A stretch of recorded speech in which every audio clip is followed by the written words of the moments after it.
اعوذ باللہ من الشیطان الرجیم بسم اللہ الرحمن الرحیم۔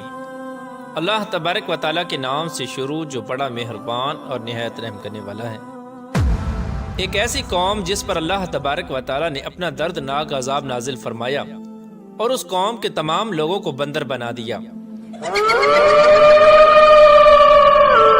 اس قوم کے لوگ کون سا ایسا گناہ کرتے تھے جس کی وجہ سے اللہ تبارک و تعالیٰ نے ان پر دردناک عذاب نازل فرمایا، اور یہ لوگ بندر بننے کے بعد کتنی دیر زندہ رہے اور پھر ان کو کس قدر دردناک موت آئی۔ جب یہ لوگ بندر بن گئے تو یہ لوگ اپنے عزیز و اقارب کو دیکھ کر ان سے کیا کہتے تھے، اور کیا آج کے دور میں پائے جانے والے بندر اسی قوم کی نسل میں سے ہیں؟ ان تمام تر سوالات کے جوابات قرآن و حدیث کی روشنی میں آج کی اس ویڈیو میں ہم آپ کو بتائیں گے، لہٰذا آپ سے گزارش ہے کہ ہماری اس ویڈیو کو اینڈ تک ضرور دیکھیے گا۔ انسانوں کے بندر بننے کی ابتدا حضرت داؤد علیہ السلام کے دور سے ہوئی۔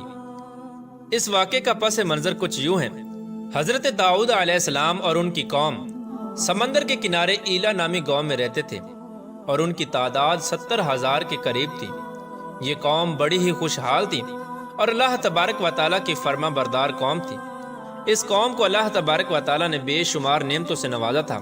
ہر طرف سرسبز و شاداب باغات اور ہر طرف ہریالی ہی ہریالی تھی، اور اللہ تبارک و تعالیٰ کی بے پناہ کرم نوازی تھی۔ یہ لوگ اپنی اس زندگی میں بہت ہی خوش تھے۔ حضرت داؤد علیہ السلام کی قوم چونکہ سمندر کے کنارے رہتی تھی تو اللہ تبارک و تعالیٰ کا ان پر یہ خاص کرم تھا کہ سمندر کے اس کنارے پر بے پناہ مچھلیاں آتی تھیں جن کا یہ لوگ کاروبار کرتے تھے اور بہت ہی خوشحالی والی زندگی گزارتے تھے۔ جب یہ قوم اللہ تبارک و تعالیٰ کی نعمتوں کی وجہ سے خوشحال ہو گئی تو اللہ تبارک و تعالیٰ کی نافرمانی پر اتر آئی اور طرح طرح کے گناہوں کے اندر مبتلا ہو گئی۔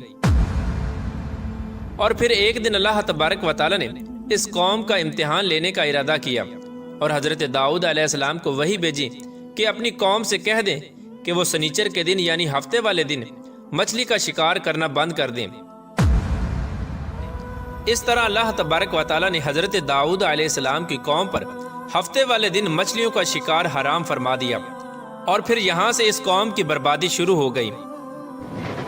حضرت داؤد علیہ السلام نے اپنی قوم کو بتایا کہ اللہ تبارک و تعالیٰ نے ہفتے والے دن مچھلیوں کے شکار کو حرام قرار دے دیا ہے، تو وہ لوگ بہت ہی زیادہ پریشان ہو گئے اور ساری قوم سر جوڑ کر بیٹھ گئی، کیونکہ ہفتے کا دن ہی وہ دن تھا جس میں مچھلیاں وافر مقدار میں آتی تھیں اور خود بخود کنارے پر آ جاتی تھیں، اور باقی دن ایسے تھے کہ بہت کم اور نہ ہونے کے برابر مچھلیاں پکڑی جاتی تھیں۔ اس قوم کا گزر بسر چونکہ مچھلیوں کے شکار پر تھا، اس وجہ سے اللہ تبارک و تعالیٰ کا یہ حکم سن کر یہ قوم پریشان ہو گئی۔ یہ نہیں جانتے تھے کہ اللہ تبارک و تعالیٰ کی طرف سے یہ ایک آزمائش ہے۔ پھر ایک دن شیطان نے ان کو وسوسہ ڈالا کہ سمندر سے نالیاں نکال کر خشکی میں بڑے بڑے حوض بنا لیے جائیں۔ جب ہفتے والے دن مچھلیاں آئیں گی تو وہ نالیوں سے ہو کر ان بڑے بڑے حوضوں میں آ جائیں گی، اور اس طرح پھر ان نالیوں کا منہ بند کر دیا جائے، اور پھر اگلے دن یعنی اتوار والے دن ان کو پکڑ لیا جائے۔ شیطان نے اس قوم کے لوگوں کو ورگلایا کہ اس طرح ہم ہفتے والے دن شکار سے بھی بچ جائیں گے اور مچھلیاں بھی ہاتھ آ جائیں گی اور وہ بھی پکڑی جائیں گی۔ بہت سے لوگوں کو یہ ہلا بازی اچھی لگی اور انہوں نے ایسا کرنا شروع کر دیا اور سمندر سے چھوٹی چھوٹی نالیاں نکال کر بڑے بڑے حوضوں میں ڈال دیں، جس کے ذریعے وافر مقدار میں مچھلیاں ان حوضوں میں داخل ہو جاتی۔ اس قوم کے بدبخت لوگوں کو شیطان کا یہ ہیلا بہت پسند آیا، لیکن اس قوم نے یہ نہ سوچا کہ جب مچھلیاں سمندر سے حوض میں آ کر قید ہو گئی تو پھر مچھلیوں کا شکار ہی ہو گیا۔ اس لیے یہ شکار بھی ہفتے والے دن ہی قرار پایا جو اللہ تبارک و تعالیٰ نے حرام قرار دیا تھا۔ اس موقع پر یہودیوں کے 3 گروہ ہو گئے۔ کچھ لوگ ایسے تھے جو شکار کے اس شیطانی ہلے سے منع کرتے تھے اور ناراض و بیزار ہو کر شکار سے باز رہے، اور کچھ لوگ اس کام کو دل سے برا جان کر خاموش رہے، لیکن انہوں نے شکار نہ کیا اور دوسروں کو منع بھی نہ کرتے تھے، بلکہ یہ لوگ منع کرنے والوں سے یہ کہتے تھے کہ تم لوگ ایسی قوم کو نصیحت کرتے ہو جنہیں اللہ تبارک و تعالیٰ ان قریب ہلاک کرنے والا ہے اور ان پر اپنا دردناک عذاب نازل فرمانے والا ہے۔ اور اس قوم کے کچھ لوگ ایسے تھے جو سرکش اور نافرمان لوگ تھے، جنہوں نے اللہ تبارک و تعالیٰ کے حکم کی اعلانیہ مخالفت کی اور شیطان کے ہیلے بازی کو مان کر ہفتے والے دن شکار کرنے لگے۔ یہ لوگ اللہ تبارک و تعالیٰ کے حکم کی کھلا مکھلا مخالفت کرتے اور ہفتے والے دن مچھلیوں کا شکار کر کے ان کو کھایا کرتے اور بیچا کرتے۔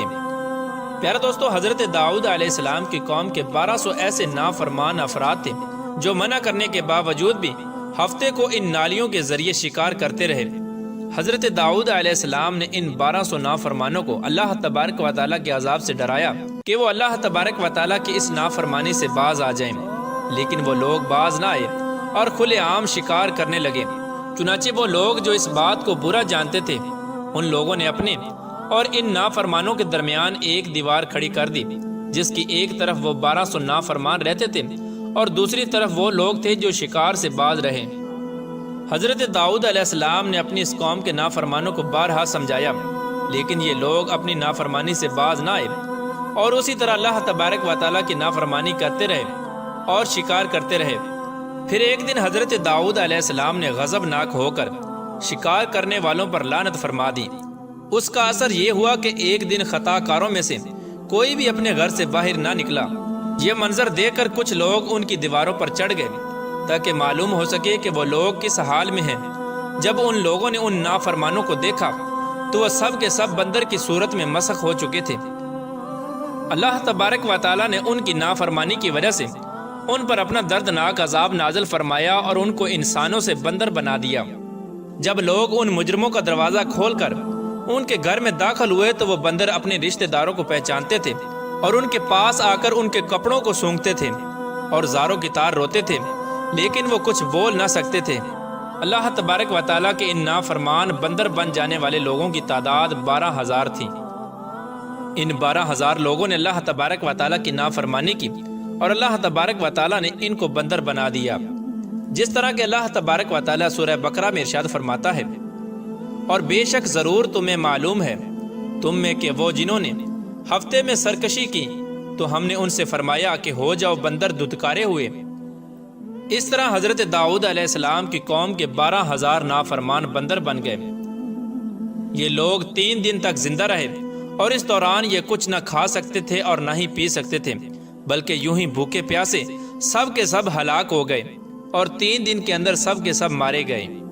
اور وہ لوگ جو ان نافرمانوں کو اللہ تبارک و تعالیٰ کی اس نافرمانی سے منع کرتے تھے، اللہ تبارک و تعالیٰ نے ان کو اس عذاب سے سلامت رکھا، اور وہ لوگ جو اس شکار کو برا جان کر خاموش رہتے تھے، اللہ تبارک و تعالیٰ نے ان کو بھی اس عذاب سے سلامت رکھا۔